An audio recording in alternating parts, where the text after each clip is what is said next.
Art is open to interpretation, but here's something that's totally clear. You can save on your bus trip to the First Street Transit Gallery to see works from CSULB students. Get your Go Beach Pass from Long Beach Transit for as little as $40 a month for unlimited bus rides, then go check out pieces from your fellow students on display in downtown Long Beach.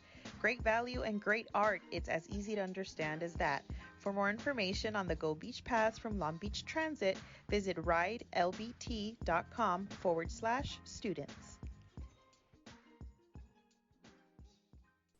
Welcome back to Beach Weekly, a podcast created and produced by Long Beach State student-run newspaper, the Daily 49er. My name is Cindy Aguilera, and I'll be your host for today. Joining me is co-host Aziza Gomez. Aziza, how are you, girl? I'm doing good. I'm conjuring up all my energy for this news roundup today. Yes, it is 8 in the morning, and it is not necessarily the sunniest morning outside, so it's a little hard to get like that morning feeling going. But wait, Cindy, are you a morning person? I used to be. Yeah. Like, it's kind of weird that it's taking me a long time to wake up, but I don't think so. I don't think I'm a morning person anymore. Are you? Like, I feel like these past 2 weeks, I'm trying my best. Like last night, I went to sleep at 10:30. That's good. And yeah, no, on Monday too. And okay, I'll save this for my story because it's a little commentary for my story. So okay, great. Let's get into this news first. So first up in campus news, Daily 49er reporter Jessica Torres reports Miles Nevin, who is a 3-time grad from CSULB. Yes, 3 times. He graduated 3 times from Long Beach, y'all. He returns as the director of the university student government. He graduated first with a bachelor's in criminal justice, then a master's in public administration, and then a doctorate in educational leadership. Yes. Of his time in ASI, he says, those student involvement experiences created a profound experience for me and gave me the spark of interest to want to go into this industry. This is why I'm here today. He started as a student working for ASI, but today as the ASI director, Nevin is responsible for overseeing the management team and all the ASI facilities, services, and programs. In addition, he is an advisor to the Student Senate. That is pretty awesome. Just once again, another alumni kicking butt and taking names. He is CSULB. Yeah. Dude, I mean, that's how long? Okay, 4 years usually for your bachelor's. What, 2 years for your master's? Something like that. Dang, he's out here. He's really out here. Yeah, and he grew up, if I'm not mistaken, like by the 405. So there's a really touching moment in the article where he says as a kid, he remembers seeing the top of the Walter Pyramid on the freeway, and he never thought that he'd actually be working at the school where the pyramid is. So that's pretty awesome. So I love that. That's amazing. Yes. Very inspirational. Mm-hmm. Okay, and this week I wrote an opinions piece for the Daily 49er. It's titled "Go Away Sad: How Seasonal Affective Disorder Changes and How Those Changes Affect Our Mental Health and What Can We Do?" Aziza, let me ask you, do you know what SAD is? SAD? Like sad girl? No. Yes, there is a sad girl, and I think we're all part of that club. Sad girl club. Sad girl club. But no, I mean, like, SAD is literally seasonal affective disorder. And symptoms include loss of interest, fatigue, like mood drop, social withdrawal, and basically like just the whole interruption of your schedule, appetite, sleep, and everything. And this happens basically because the hours change. And, we live in California, so it's not like a huge drastic change. But even like the hour change for us is kind of like a big deal because we're such a sunny state. And then to have our sunlight cut down like drastically, during the fall, it can really affect you. So Dr. Nina King at CAPS, which is Counseling and Psychological Services at Long Beach, gave me such great insight. She says, if you are genetically predisposed or already have anxiety and depression, SAD is an annual thing that you're going to have to manage. And so, every time that the fall season starts coming around and that you, again, have a tendency to get a little bit more tired, she recommends visit CAPS or, book a therapy session or something like that and map out a plan, that is going to ensure you don't get depressed and like so unmotivated, because it sucks. Like, I'm gonna be super honest and very candid. I suffer from depression like all the time. It's a constant thing for me. So during this season, it is a lot more difficult to find that motivation. Aziza, have you had any experience with anxiety or depression at school? Yeah, I didn't even know there was a term for that feeling, like especially during this time. I feel like right now I'm like a mix of that and senioritis. Like, it's Yes. hard distinguishing between the two because I'm like, oh, I want to graduate. Oh, And I'm yes. so close. But actually, it was one of your posts that inspired me. I think you made an Instagram post about this, right? Like, you like posted like, Yeah. oh, 'Cause it's time to make a routine for yourself. So I Mhm. literally did it because, like, yeah, I definitely have anxiety and depression sometimes. And I think now that I'm getting older, I'm kind of realizing that it's like a situational thing, like Mhm. I'm starting to learn like what can trigger my depression and anxiety. And I feel Mhm. like for me personally, that all starts up when I feel like I'm not like taking care of myself or like Mhm. I'm not doing enough. Yes. So I think it is important to like make that effort, and especially in hard times, to like continue to look out for yourself, Mhm. for sure. Yeah. And like, yeah, this is really like you said, it's you didn't know that this was a thing. Yeah. This is sort of the first time that I'm actually like actively dealing with the depression that comes around this time. I didn't know that that's what it was either. And I, again, like literally, like you just said, you made the connection of like, what is it that's really making me feel this way? Mm. What is it that's causing these feelings? Because there's always a root, there's always Mm-hmm. an origin to that emotion. And for me personally in school, I had a lot of like trouble in school growing up. And so like that same fear for whatever reason is still there. And it's just so weird. But again, like, talking to a therapist or a mental health professional can really help you sort out, those feelings. And it doesn't even have to be like a very, intensive session. It could literally just be you venting sometimes. Mm-hmm. Sometimes that helps. And Yes. CAPS has services for that. Like they have, if you go on their website, have like a ton of virtual workshops for meditation, for even I think like journaling. It's all these things to cultivate a healthier mental health so Mm-hmm. that when things do come up, roadblocks, obstacles, you got it. You got this. You're not going to fall Yeah. apart. So, use those services, guys. Go to CAPS, talk to some people. I don't know if they are open like in person fully, but definitely go to their website, check out those services. They are absolutely free for students. And even if you can't afford something, Dr. King says that they can help you find referrals to doctors or anything in your area. That's So, amazing. Thank you for yes. bringing that to the table this morning. Dude, I That's had such a to great because topic. I was like, the morning is gloomy. This is literally what I'm talking about. Like, I can't even like get the right mental state of like, it's morning, let's wake up. Yeah.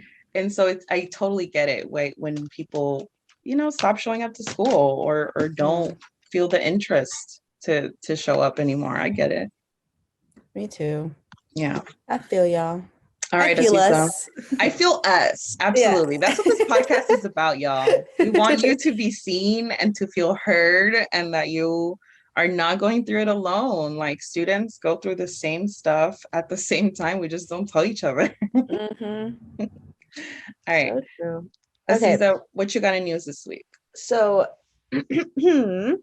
my first piece of news comes from Daily 49er reporter Isaiah Zuniga, in which he writes about the Long Beach AIDS Walk. The AIDS Walk was held in person in the city of Long Beach on Sunday, November 14, to raise awareness towards communities affected by HIV. The Long Beach LGBTQ Plus Center held the annual AIDS Walk event in person on Sunday, November 14, at the Long Beach coastline and raised $18,416 out of their $50,000 goal to support HIV and sexually transmitted infections. Since 1988, the Long Beach AIDS Walk has raised millions of dollars to fund critical HIV prevention and support services such as free condoms, HIV and STI testing, primary medical care, and more. According to the center's website, the route for AIDS Walk participants started at Junipero Beach, then headed east towards Belmont Shore. In the end, participants turned around at Granada Beach near Rosie's Dog Beach. More than a year ago, the AIDS Walk was held virtually, where attendees participated in the comfort of their homes due to the COVID-19 pandemic. The center was required to send detailed documents over to the Los Angeles County Public Health Department with an estimate of how many participants would be in attendance in order for the people to come out to show their support for the AIDS Walk. And then I have a quote here, but I accidentally forgot the person's name. Oh, I think last name Guzman. I think he's the director of the AIDS Walk. He says, "It makes me happy to see that people came out to the event to spread awareness about this issue," he said as he followed the crowd of walkers on the walking path at Junipero Beach. That's crazy that we had to stop people from going to something as awesome as this because of COVID. I know. It's just a crazy time. It's a crazy time to be alive. So many interruptions to so many things, though. But shout outs to this AIDS Walk being back. I've done the AIDS Walk in West Hollywood, or the one in LA, but it goes through all like Hollywood and West Hollywood. And that was like a few years ago, and it was really fun. Like, actually getting the money together. So that's what I like. I like getting the money together and having like a foundation that you're gonna put the money in. It's like a purpose, for just walking. Because you could just walk. I think that's fine. But it's nice to have like a purpose in mind. Have you been to the Long Beach AIDS Walk before? I haven't. No, I didn't know it was going on, but next year I just might. I just might. Yeah, that's awesome. And again, always providing those services for Long Beach residents, even STD testing and all that. It's such a what is it called? Like a taboo subject, to talk about STDs, and yet STDs are like rampant. They are everywhere. People can get STDs just by looking at each other. Okay, I'm just kidding. That's not possible. I hope that's not possible. But STDs are everywhere, y'all. Like, please be careful, and yes, use those resources at Long Beach City. Long Beach is awesome, by the way. I love Long Beach. I don't live there. Long Beach is definitely a vibe city. Definitely a vibe city. My second piece of news comes from a CRWC article written by reporter Alec Horn. CSULB Student Recreation and Wellness Center provides a state-of-the-art fitness facility for current and former students in the city of Long Beach. If you are tired of expensive gym memberships, broken equipment, and poor hygiene conditions while working out, consider checking out CSULB's Student Recreation and Wellness Center, voted as the best place to sweat it out for the 2021 Student Choice Awards. The SRWC is located on the east side of campus at 1401 Palo Verde Avenue, Long Beach. The facility has been constantly updating and adding new equipment since it first opened in 2010. The facility is now 126,500 feet and contains 20,000 square feet of weight and cardio equipment, a swimming pool, a multi-activity court gym, and many other services. Members can rent out basketball, volleyball, and badminton courts as long as they are recreation related. Members can also sign up for over 50 free group exercise classes each semester, such as spin, yoga, and Pilates. The SRWC's app called CRWC Go is necessary to obtain membership and is a convenient resource available to members as well. The app provides contactless entrance, equipment rental, locker rental, and personal training enrollment, among other features. Membership at the CRWC is free for students at CSULB as it has been paid through University Student Union fees. Students who take a semester off can purchase a membership for $124 per semester or $94 for the summer. More information on the CRWC can be found on their website. So actually, I have some commentary. So I went to the gym, to the CRWC on Monday, and this was after like a whole semester. Like this whole semester, I was like, oh, I'm gonna go to the gym. But you know what? Like you said, like I was not waking up that early. Like I don't even have classes till like the afternoon, like starting like 11 to 2. And like I was like, you know what? I'm gonna go today. So this Monday, I go to the gym, I do a little cardio, whatever, and then I walk outside and there's like this HBO Max tent. Okay. So I'm like, oh, what's that? So I walk outside and I walk up and they're like, oh, take this little quiz for some like swag or whatever. And the show is called, I think the show is called like The Sex Lives of College Girls. And it's God, that's by Mindy Kaling. Mindy Kaling. Yes. I think Mindy Kaling. She wasn't there obviously, but they had like their little representatives. And so I took the quiz. It was cute. It was like 5 questions, just like asking like, oh, what did it ask? Like, what would you prefer? Or how would you prefer to like ask a guy out and stuff like that? Oh my God, Aziza, your knowledge is gonna be on television. You know that. And so I took the quiz and I like no one was approaching me. I was like, you know what, it's fine. I'm gonna still take this quiz because I just want I want something, you know? So I walk up to one of them and I'm like, hey, I just took this quiz. And she like called over this other guy. She's like, get her some swag. Oh so tell me why they gave me a whole Herschel backpack. Aziza. I know, blue, it's beautiful. It's a Herschel backpack and it says HBO Max. It doesn't end there. It doesn't. Oh my God! It was literally stuffed with 3 products, and like it had like these 2 little cards, and it was like explaining like the concept of the bag was like an overnight bag. It was like, what do you have in your overnight bag? Oh, so, how cute! It had like a hairbrush, a full size deodorant. It had like condoms. Oh my God, like the bag you take with your boo, like an over. Oh my Lord, that is so funny and cute. Isn't that genius too? That is very genius. What I also liked about it is that it had like an Ipsy bag. I don't know if you've heard of the service Ipsy. Yeah. I'm conflicted on that. Aziza Gomez does not endorse Ipsy because it gave me an eye infection. Oh God. And I had to go to urgent care because I had work like the next day. Okay, I'm gonna say Ipsy hooked it up because it was like when I got this infection, it was like during the election, right? And everyone was like, oh my God, don't go out. Like everyone's gonna be crazy. Yeah. And I had to go to work the next day. So I go to urgent care and my doctor's like, oh yeah, no, you got an eye infection. So that's insane. Can we know what it was that gave you that infection? Yeah, so it was like an eye cream. It was like this like little eye cream, and I was like during my self-care phase, you know, like second year of being single. I was like, you know what, self-care. I'm gonna just do it. Pandemic. Like, what else am I gonna do? So exactly. I'm like, all right, let me put on some cremita on my eyes. And then the left eye the next morning was like super inflamed, and I was like, oh my God, that's terrifying. My theory is that it happened because the product was expired.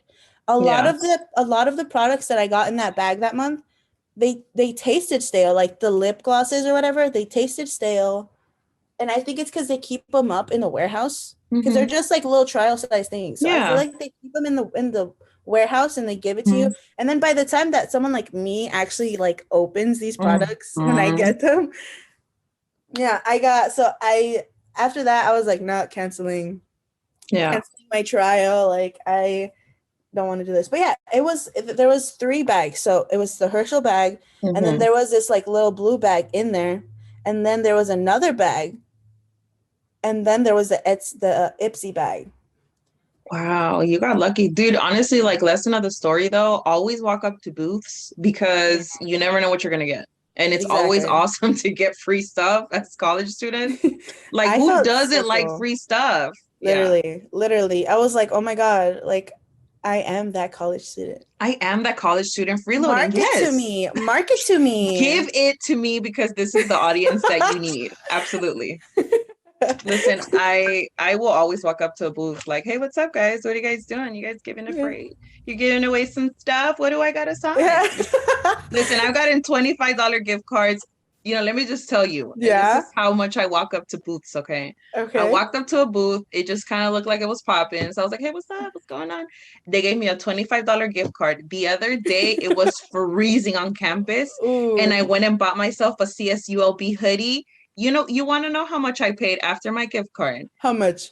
$2.40. Please tell me that is not a come up. Wait, okay. It was on campus? Mm-hmm, so, yeah.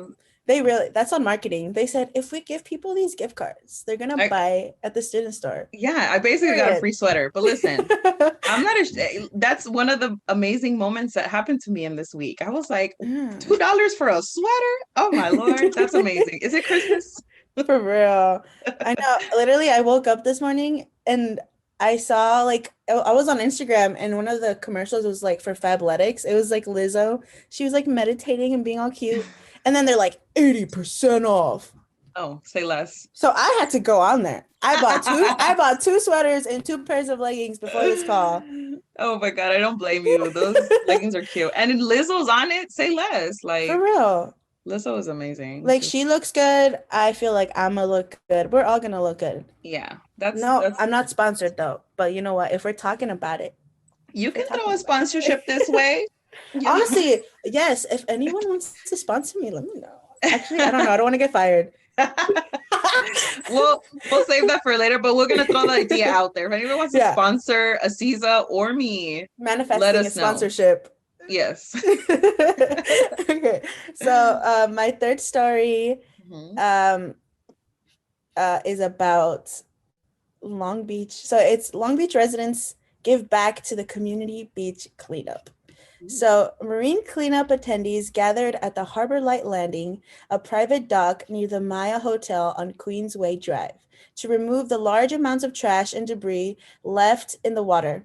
Long Beach residents gathered at Harbor Light Landing, a private dock near the Maya Hotel, to fish trash out of the ocean with nets, laundry baskets, and 3-gallon buckets on Wednesday, November 3rd. Tim McCade, the operations manager of Jet Ski 2 Catalina, says, it's really just raising awareness of what's happening down here. People have no idea that there is this much trash down here. Alexis Monti, a vegan activist and Long Beach resident, was astonished by the amount of trash that McCade posted on Instagram. Monti said she made a call to action on Instagram, which resulted in over 40 people asking to get involved. While Almonte said she was a bit disappointed when 40 people did not show up, 7 people did attend, and the group collected over 20 bags of trash within 3.5 hours. The group found a lot of oddities in the water, such as discarded tampons, a car tire, dead animals, and a sign from Studio City, which is 40 miles away from Long Beach. Most of the debris flowed from the LA River, which is 50 miles long. McCade said the responsibility of picking up trash, especially after a storm, falls on Jet to Ski, which he owns, which puts a strain on the employees. Although the booms stop a lot of trash from building up, they do not stop the debris from piling on the boat docks near the Maya Hotel and Harbor Light Landing. He says, it's kind of confusing that the city doesn't do anything about it. Maybe they will now. For everyone who's wondering, Long Beach Weekly beach cleanups are held every Wednesday from 12 p.m. to 4 p.m. And you can visit the @OneLoveCleanup Instagram page to learn more. I'm gonna have to sign up for that because honestly, listen, let's go together. I'll go with you. Dude, let's go, because looking at these pictures, like on this article, this is disgusting. And first off, like, what is the trash in LA doing over there? Who allowed that? The LA River. The LA River, obviously, is doing what it wants to do. Just transporting trash all over the city. Oh my Lord, this is terrible. Like, it makes me so sad. I love the ocean. I think that's probably one of my favorite like just environments to be in. Mhm. And I'm also a Pisces. Okay, so I have Queen. like a astronomical, connection to the ocean. We're both But water signs. We have okay. to go. And so like it really saddens me. It breaks my heart literally to see so much pollution in the ocean. All these amazing, beautiful creatures that we still don't know a lot about are dying because of our irresponsibility and lack of care. And I think it's amazing that these small, very niche little groups of people are taking time out of their day to clean up the city that they love. Like Yeah. that's so inspirational. We have to do it, Yeah, I'm down. I mean, I like that it's in Long Beach, we are supporting the Long Beach community. Um, Now was it like this was from school though, right? Like Long Beach cleanups. Is it originating from CSULB or is that just the city? Yeah, it's just the city. So Tim McCade, who's the operations manager of this place called Jet Ski to Catalina, Yeah. he works there in that area. And so he was just like posting pictures of all this trash. Yeah. Like and like hoping to get awareness, like even from the city. Because I guess from what he's saying, like the city isn't helping. So if anyone's cleaning this up, it's the employees of his company or of his business. Which honestly, if you're working and there's like already things you have to do, you can't like Yeah, that's not their job. Their in the job is to ocean. do the jet ski stuff, I'm assuming, and talk to Yeah. clients and keep them happy, not like have to clean up trash. Although it's amazing that they're doing that. Yeah. So yeah, Have you so have you everybody been to that area where they're at? I honest probably I am not great at remembering where I've been, to be honest. Same. I'm like, I Um, don't know. I've never been here. You've been here 3 times. Really? no, like you did your birthday here, remember? Really? That doesn't seem like me. But Anyway. visit the One Love Cleanup Instagram page if you do want Yes. more info on that. Aziza, you let me know when you want to go, girl, because I'm down. I love to clean the ocean and I love to just like do things for the environment that are selfless, that are not going to have a direct impact on you. I think that's so important to have in your life because it takes you out of your own, like mental world and to do something for someone else. Yeah. And Yeah, it's what better activity than cleaning up our beautiful city of Long Beach? Well, I'm saying our, I don't live there, but I go to school No, there. yeah, you're from Long Beach now. Yeah, I'm from LA originally, so I'm Uh-huh. kind of indirectly responsible for the garbage. It wasn't my garbage, I swear. If it were up to me, that garbage would not have made it to Long Beach. I would have stood there and stopped it. Oh, see. Oh my God. Okay. Anything else, Aziza, you want to talk about? That was actually my last story for today. Thank you for like joining this call with me at 8 a.m. Oh my This God, was no, so fun. thank you for being so flexible.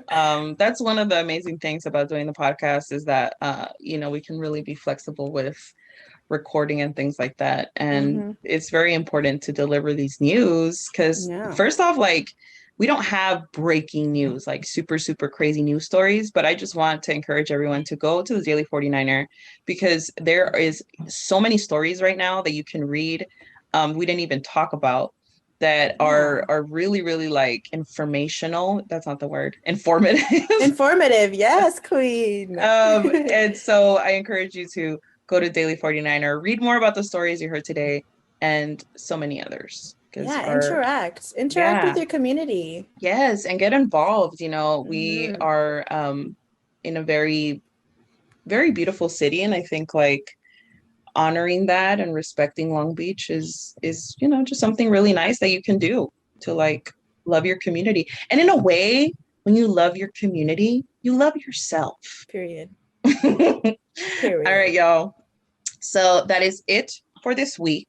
Head on over to Daily 49er, like I said, where you can read more about our campus and other Long Beach news, as well as more multimedia content like our podcast. You can follow us on Instagram and Twitter at Daily 49er. Thank you so much for listening. Now you can listen to our next segment, where our podcast editor, Jeremy Taylor, interviews sports psychologist Dr. Ross Flowers about mental health in sports. Ew, very nice. And happy Thanksgiving. Make sure that you become the black sheep in your family and shake it up. Yes. Actually, don't cut. Go back to that. Yes. Yeah. Aziza, say that one more time so that everybody can hear you. Because yes. Happy Thanksgiving. And also be rowdy. Shake things up. Be proud to be the black sheep. Okay.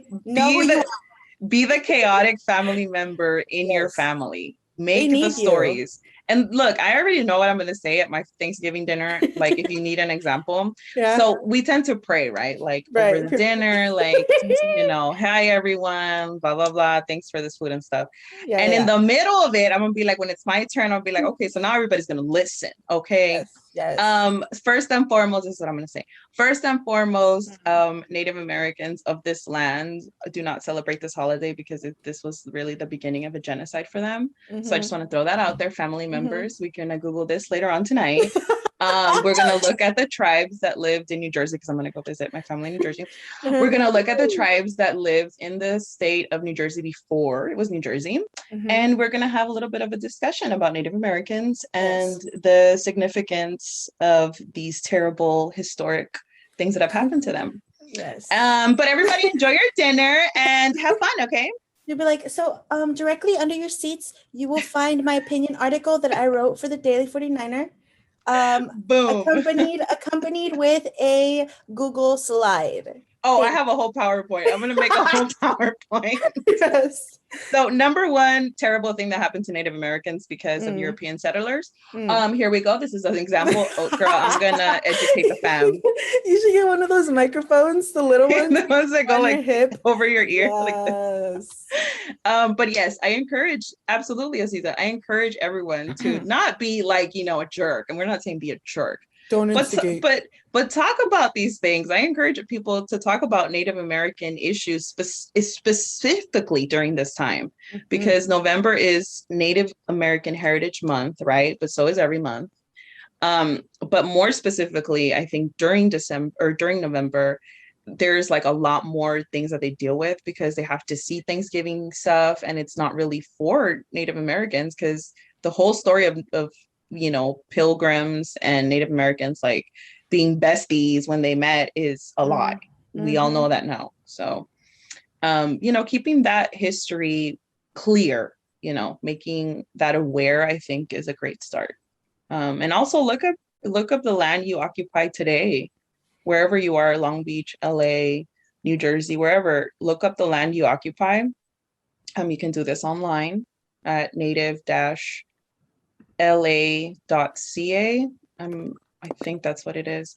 And it's this website. You can type in your zip code and it'll tell you the tribes that live there, the languages, and even the treaties that they signed, which, if you don't know this in California, a lot of treaties where they were promised where their land was promised back to Native Americans, a lot of those treaties were broken. They were lied to several times, not just by California, by Mexico, and I think it was 3 different times. So, be aware of that, that Thanksgiving isn't necessarily just for us to eat and stuff our faces, although that's my favorite part. Dude, I wish I was your cousin. I feel like you'd be my favorite cousin, at the dinner table. I'm just like, yes.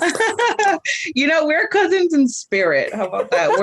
We're all cousins. Period. All right. Thanks, all right, Aziza. Yes, of course. And again, don't forget to check out Daily 49er content on our website, at our podcast. Follow Twitter, follow Instagram for Daily 49er news. Thank you so much for listening. Aziza, as always, it is a pleasure and just a great old time. Thank you so much for this. You're welcome. Thank you. All right, guys. Thank you so much. Southland is bringing its credit union experience to the Long Beach State campus. As a student of Long Beach State, you are eligible to join with access to our new University Student Union branch, student loan services, free checking, and free financial educational resources. Visit beachcu.edu for more information. Welcome, everybody, to our Beach Weekly Spotlight interview. My name is Jeremy Taylor. I'm the podcast editor here for the Daily 49er. I'm here joined by Dr. Ross Flowers, sports psychologist for our men's basketball team. Doctor, how are you? Very good. Thank you for having me, Jeremy. Well, thank you for being with us. Tell us a little bit about yourself and the work you've done here at the beach. I'm a 20-year veteran now, it's hard to believe, in sports psychology, and I support that with a background as a Division I All-American athlete, Division I coach, and now with 20 years experience as a licensed psychologist and sports psychologist, working with athletes from as young as middle school through high school, college. I work with still a group of Olympic athletes in track and field and USA basketball, just to name some, and then also working with professional sports right now, basketball and baseball. So try to bring all of that background and experience with me when I work with anyone, but particularly with beach basketball, working with their men's team right now around making sure they develop not just successful performance skills, but really building life skills that help them be strong men. Why did you transition from coaching to the mental health field? Well, so I was a Division I track and field coach. I was a track and field athlete coming out of UCLA and wanted to, when I got to graduate school, really build my ability to articulate what I knew as an athlete into how I could help younger athletes and people coming up in the sport. And so also want to get that experience as a coach, how athletes and parents communicate with coaches, so I could have that understanding well as a sports psychologist. But I always knew that I wanted to get into helping people build successful life skills within their sport. Some of my experiences as a student athlete at UCLA, I was one of the highly recruited athletes coming out of high school, coming out of Seattle, Washington, but I had a major injury my first year. And so dealing with how to manage injury, recovery, surgery, communicating with coaches, questioning myself, my identity, really taught me a lot about, it's not just about being an athlete, but it's about building life skills so you can be successful as a student. And if your sport is not able to continue, how you can become a very well-balanced person. And so those are the things, once I had that background as an athlete and got some experience coaching, I felt like I had a better grip on how I could help athletes, particularly in college. Now, I saw in your bio that you have worked with the LA Clippers as well as, I believe, the Chargers, or is it the Rams? The Rams and the Lakers here in LA, yes. So working with the beach and working with, the professional athletes, what is the difference between dealing with pro versus amateur? One of the things I still really love about high school and college is they're still learning, they're still growing, they still want to learn a lot more. And not that professional athletes don't, but there's still a youthfulness to many college athletes in wanting to get to that next level.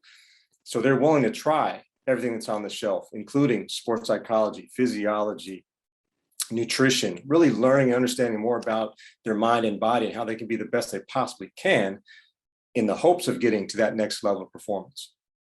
What are some of the ways that you build a rapport with a new client? Time. And really trying to take my PhD mouth and put it aside and just have a conversation, get to know people as they are. And most importantly, I think in the field of sports psychology is not approaching the individual like a fan, but just really talking to them about who they are, why they play their sport, how they balance their life, what relationships they have to support them, looking at their network of people around them. And through that relationship growth and development, we can impact how they are as people and in how they perform as athletes. Now, you said earlier, you try not to act like a fan. I imagine that has to be incredibly difficult, especially, let's just say, I'm not going to ask you to divulge any names of the people you worked with, but how do you not fanboy out when you're dealing with a professional athlete? Well, for me, I'm not a fan of anyone other than my kids. I mean, my kids are my fan. I throw everything I have into them. And I think some of this is, after 20 years of seeing sport at the highest level, the biggest Olympic stages, the biggest professional stages. Honestly, I have a different perspective of professional sport because I know what goes into it. I know what is underneath the podiums. I know of success and performance. And so I really try to stay focused on the skill and the task of what I do, and not so much of, what the cameras promote and what media promotes. And so that, for me, that's not difficult. I think the more challenging part would be if or when my kids become professional athletes. I would fan out. Do you see yourself retiring when they become professional athletes? No, I don't. I've never worn a player's jersey, but if that were to happen, I'd wear a jersey.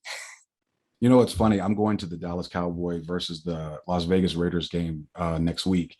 And so I'm getting all my gear to go for the game. And I have a Dallas Cowboys jersey, and I put it on, and it was the first time in my life that I've worn a jersey in a long time. And I was like, you know what? I can't do this anymore.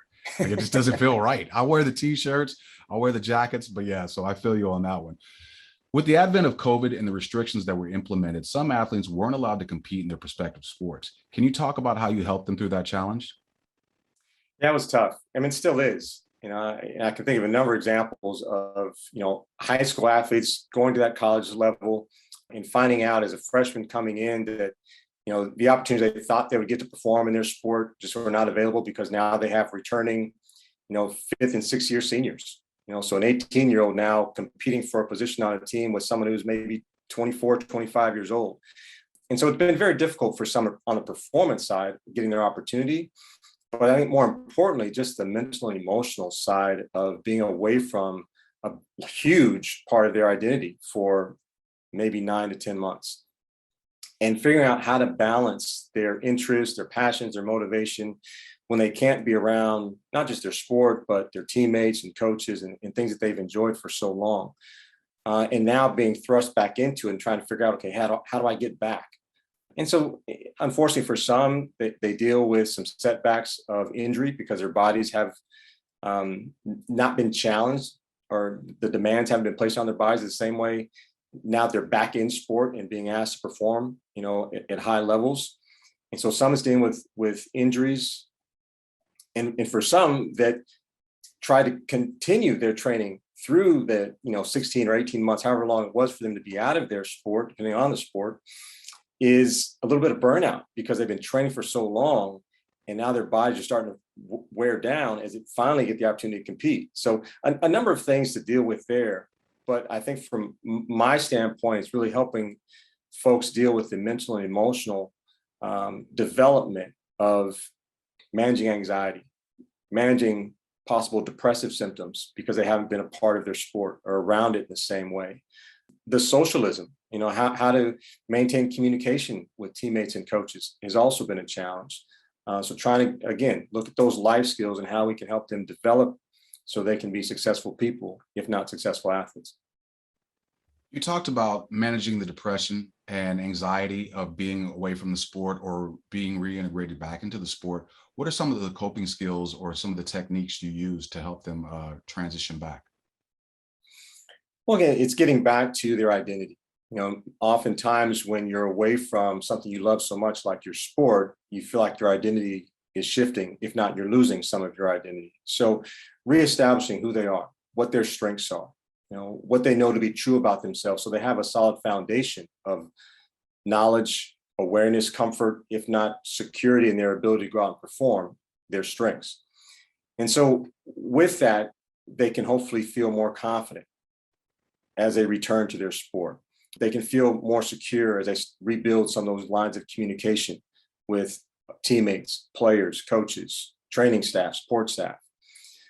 But I think also looking at where their network of support is, so what and who are around them to support them. So for example, if they haven't been around or involved in their sport for a good period of time, who else or who else and what else do they have to support them? Maybe other hobbies, other interests. And I've talked with people who've picked up photography. People have picked up painting. There's some athletes who are great cooks now because they've spent some time on the internet learning recipes, making sure they're keeping their nutrition up if they can't perform the way they want. So how those other interests and hobbies, support their identity is a great way to work through some of those anxieties and challenges of not being a part of their sport. When it comes to athletes and mental health, a lot of things like you were talking about earlier, injury aspects of the game. Injuries are part of the game, and coming back from an injury is a lot different from, say, the mental challenges of depression or anxiety. Which one is more difficult to help the athlete transition or to work through? The injury or the anxiety? That's what you mean? Yeah, the anxiety or depression, or just because when I've been injured before, I've had surgery, and you're very kind of leery about, kind of really testing that damaged body part and really going after, whatever it is, activities you wanted to do. What is more difficult for the athlete to overcome? Some of the depression aspects of just life, or anxiety, or just that mental block of being able to get back on the court or on the field and do their thing? Well, with an injury, anxiety tends to be a large, as you kind of alluded to, can you trust that repaired area of your body? And so in the same way you've probably worked for, like, for example, I had a titanium rod placed in my right tibia. So I knew it was at least a 6, if not 9-month recovery period.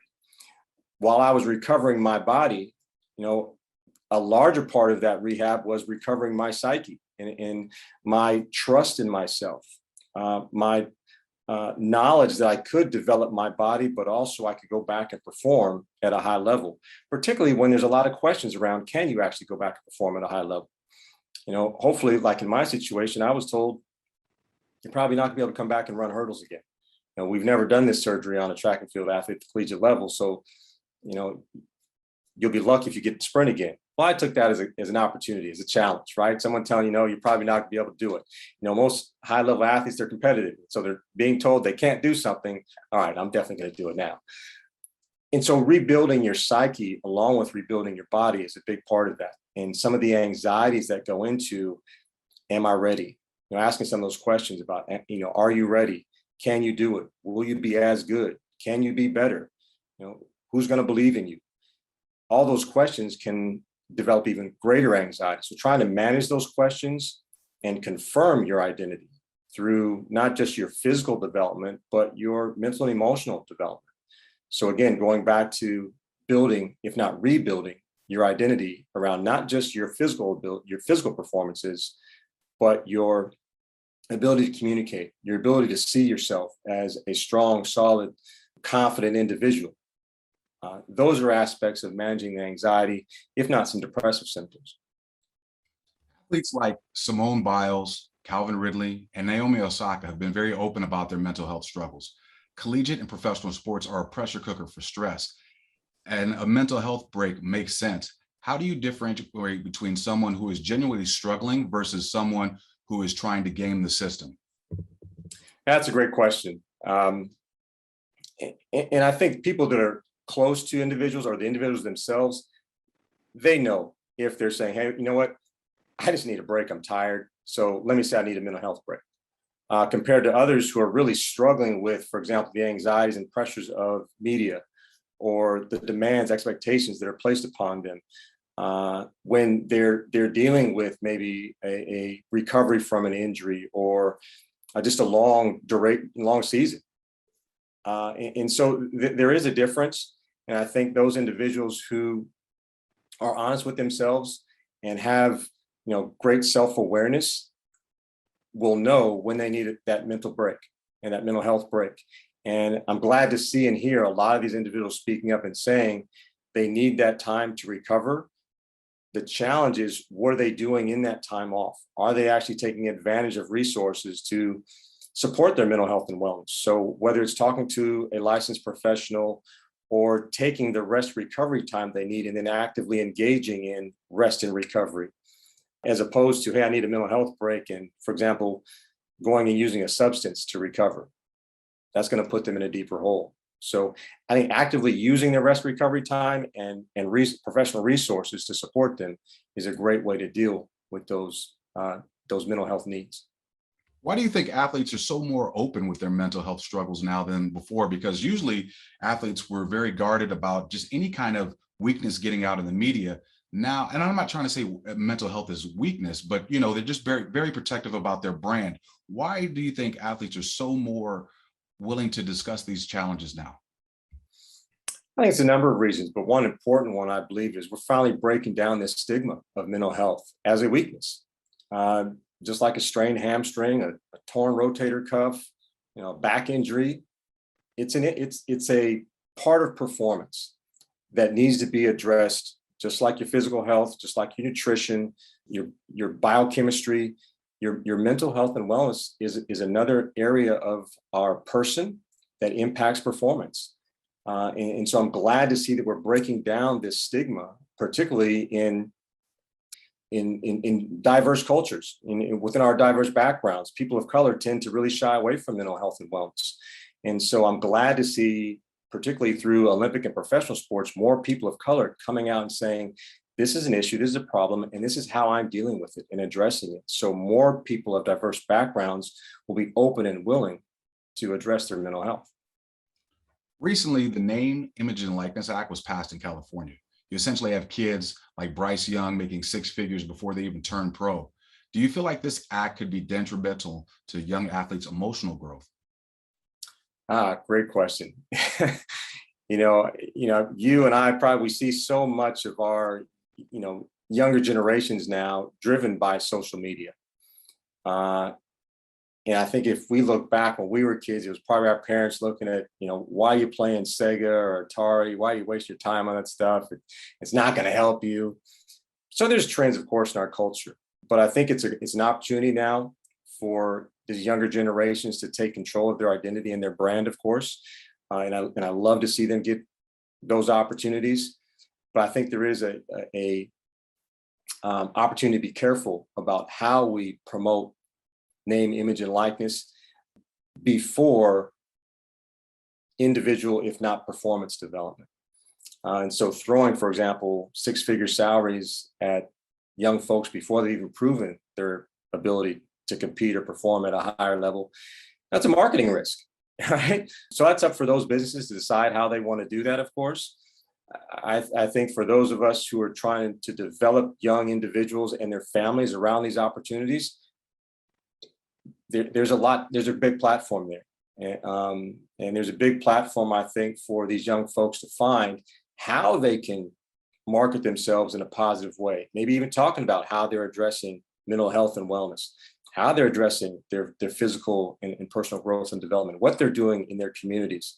So it's not just throwing money at, an individual because, they're great at catching passes or throwing touchdowns or, shooting 3-pointers or scoring 30 points in a game, but we're actually talking about and building up people's name, image, and likeness because of the person that they are, well-rounded people. Social media has allowed athletes to grow their brand and interact with their fans, but like a double-edged sword, it's also opened up athletes to being cyberbullied. What advice would you give young athletes in regards to navigating these troubled waters? Yeah, I'm a big fan of, being on social media for a little bit and then putting it down, getting off of it. Just like anything else, you need a break. It's good to step away, actively recover, doing something else, balance your life with other hobbies and interests. Also being aware, and I think you could look at, for example, the music industry. The people that we see performing, entertaining, some are talking about, their lifestyle and their community and what they're experiencing. But it doesn't mean they are that gangster or they are that person toting a gun everywhere they go. And so it's entertainment. And I think as we look at social media, we also can look at social media and how we promote name, image, and likeness as entertainment. And so if it does get to the point of individuals being bullied, can they see it as a source of entertainment? Let me put that down. Let's walk away from that for a little while. Well, it used to be the media would be the only ones that would critique athletes' performance. Now you have, Joe Bob Briggs over there saying, hey, you cost me money on my fantasy league this weekend because you didn't catch any balls or you didn't rush for X amount of yards or you threw extra picks. What is it about navigating, really not reading those comments and being able to let those comments affect you? Whereas some athletes, they go to those comment sections and it does bother them. And you have a person who's say Kevin Durant, who's openly admitted, hey, I engage with the trolls. I have no problem, sparring with them. What are your thoughts on that? Well, first, when you brought it up, the first thing I thought of was Cindy McLaughlin and how she came out, on social media and talked about her struggles. So Cindy McLaughlin is a world record holder and Olympic champion of 400-meter hurdles this past Olympics. And she talked about those struggles of reading social media and feeling, overwhelmed, if not bullied, by what people were saying. And I think a great approach, similar to, like, I'm not a big fan of all these reality TV shows. So I know there's a lot of the channels I can watch. I flip the channel, find something else that, is more entertaining to me or is educational, something that I can get something out of. And so I think there's an opportunity here for folks to turn the channel, put social media down, turn it off. And so if it is something that you find is overwhelming or too engaging, it's a good opportunity to take a break from it. In other words, don't read the comments. Don't read the comments. You don't always have to read all your press. As we're approaching this, the time of the year, we're recording this a week before Thanksgiving. And with the end of the year comes finals and the holidays. Do you have any advice for our students or student athletes as this emotional time approaches? Well, first, as we're getting close to end of a semester, end of a quarter, is stay ahead. Get ahead academically, get your work done so you can enjoy the holidays. First and foremost, I'm a big promoter of planning and preparing and strategizing so you can do the work in advance. Do what others won't today, so tomorrow you can do what others can't. So you can get into the holiday season and really enjoy. Thanksgiving for me is the best holiday of the year because it's not about gifts or anything like that. It's more about showing appreciation and being around loved ones, particularly over hopefully some good food. So I really encourage folks as you get ready for the holidays, really carve some time out to enjoy the loved ones that you have, good food, and relax and recover. Because once you come back into training season, it's going to hit you. Well, since we brought up food, what kind of spread are we going to have at the Flowers household this year? Oh man, we're going to do something a little different this year. We're all getting together in Northern California this year. I mean, candied yams, greens are my favorite. Fried turkey is always a family favorite, and of course, sweet potato pie. And I might do a my kids love is a berry crumb cake, or excuse me, berry crumb pie. Okay, so needless to say, after I come back from Texas watching the Cowboys play, I'm gonna swing by Northern California and pick up a plate. Hey man, come by. More the merrier. Dr. Flowers, thank you for your time. Thank you for your words of wisdom. I appreciate it. If anybody wants to get in contact with you or follow you on social media, what's your information? So you can find me online at www.gilesllc.com, which is spelled GILESLLC.com. Social media is at Ross Flowers, PhD. There you have it. Dr. Flowers, thank you for your time. Have a good holiday, and thank you for being a guest on Beach Weekly. Appreciate it. Good to see you. Happy holidays.